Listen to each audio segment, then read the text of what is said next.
По оперативці хотів би розпочати, пане Дмитре, що от, власне, росіяни перекидають велику кількість техніки, зараз кажуть, з Маріуполя на Бердянський напрямок. Наскільки це відповідає дійсності, що перекидають і в якій кількості? Так, дійсно, вони через тимчасово окуповану частину Донецької області посилюють Запорізький напрямок, зокрема Бердянськ, Мелітополь і Розівку, тому що якось в них не складається з Кримським напрямком. Вони розуміють, що вони не можуть застосовувати Кримський міст на повну потужність, і це, власне, офіційно фіксується, що вантажні перевезення через Кримський мост, скажімо так, зараз на досить низькому рівні. А ось використання автомагістралі дороги з Ростовської області і відповідно через Новоазовськ, через Маріуполь і далі на Бердянськ через узбережжя Азовського моря і далі на Розівку теж через села, які знаходяться на території Донецької області, тобто на кордоні Донецької з Запорізькою областю. І відповідно це каже про те, що у окупантів є нагальна потреба в посиленні цього напрямку, ну тобто Запорізького. А власне кажучи, Маріуполь виступає таким транзитно-логістичним шляхом для постачання. Також окупанти не залишають намірів стосовно будівництва залізничного сполучення, і відповідно в цьому напрямку вони працюють, і вже навіть є свідчення того, що певну ділянку вони поновили і зараз працюють над тим, щоб поновити між відповідно частиною окупованої території Донецької області з Запорізькою областю. Але я вважаю, що кінцевої мети вони не досягнуть, тому що відповідно у наших збройних сил є можливість ураження точкового стосовно тимчасово окупованих територій. Ми бачимо, що такі можливості є навіть на території кордону з країною-терористом. Ну, тобто весь напрямок, який починається з селища Седова Новоазовського району і до Бердянську, я думаю, що у окупантів немає сенсу в будівництві залізничного сполучення, тому що воно довго не проживе. От, власне, пане Дмитре, ви згадали про залізничне сполучення. Як я правильно розумію, ви мене поправите, вони основне полотно будують і також через річку Кальміус. От через річку Кальміус, північніше від Маріуполя, свого часу системами залпового вогню «Хаймерс» нам вдалося як мінімум пошкодити це полотно. Зараз яка ситуація з цим полотном через річку Кальміус? Намагаються вони відбудувати чи все ж таки побоюються? Ну, вони ведуть роботи, і відповідно будівельна техніка постійно рухається в тому напрямку. І ще один такий цікавий момент: вони ж від Оленівки і до Волновахи стягнули всі старі вагони, і відповідно завдовжки зробили десь кілометрів 30-40 смугу з старих вагонів. Тобто це в них як фортифікаційна споруда діє. Ну, тобто вони ще використовують залізничне сполучення у цьому напрямку. Ну, тобто це нікуди не рухається, це просто щоб перекрити напрямок, тому що відповідно на Волноваха це такий, скажімо так, степова там земля, і відповідно вони побоюються, що наші сили, збройні сили зможуть відповідно, скажімо так,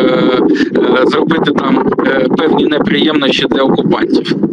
Пане Дмитре, якщо ми будемо говорити безпосередньо про сам Маріуполь, що там зараз відбувається, наскільки він насичений військами російськими, чи все ж таки намагаються створювати ілюзію мирного життя, перекидаючи туди росіян за хороші такі преміальні? Росіяни продовжують робити окупаційні дії і чинити далі геноцид. В чому це проявляється? Вони вже зробили офіційну заяву і розповсюджують це по всьому Маріуполю стосовно того, що хто досі не отримав цей ганебний паспорт громадянина РФ, до 1 липня в нього є час, а потім він буде, тобто ця людина, яка не отримала, буде вважатись іноземним громадянином, і відповідно в такої людини буде 90 днів на перебування, нібито на території, навіть, як вони називаються, нових регіонів РФ. Тобто, про що йдеться мова? Це реальна депортація українців, які там не можуть з тих чи інших причин покинути окуповану територію, але не хочуть отримувати російський паспорт, його просто змушують, тобто цю людину виженуть. Це реально, скажімо так, ці дії можна розцінювати як спроби депортації корінного населення, тобто українців, які проживали на території українського Маріуполя, будуть просто виженяти, виходячи з того, що вони не хочуть отримувати ці російські паспорти.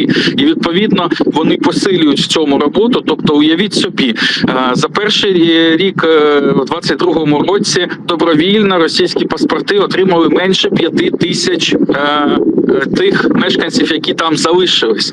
І відповідно, коли окупанти зрозуміли, що не йде добровольна паспортизація, вони зробили примусову. Тобто підв'язали під це медицину, підв'язали під це соціальні виплати, соціальну допомогу, гуманітарну допомогу. Тобто, якщо не маєш паспорту, не отримаєш. І залишилось в Маріуполі дуже багато ще людей, які стійко тримаються і не отримають цього паспорту. Зазвичай це люди, яких є там свій город, вони мають можливість щось вирощувати, але їх зараз фактично примушують іти брати той російський паспорт, інакше вони стануть, на думку окупантів, іноземними громадянами. Тобто я правильно розумію, пане Дмитре, є українці, які досі з українським прапором в Маріуполі і пручаються? Вони з українським паспортом і не отримують російський, але звісно, що відкрито свої проукраїнські позиції вони не можуть виказувати, тому що росіяни влаштували з Маріуполя один великий військовий концтабір. Пане Дмитре, що тут говорити про мобілізацію, про яку і наші служби розповідали, що, мовляв, після так званих виборів, які пройдуть по всій території Російської Федерації, на окупованих територіях спробують мобілізувати українців. Чи є щось подібне зараз в Маріуполі?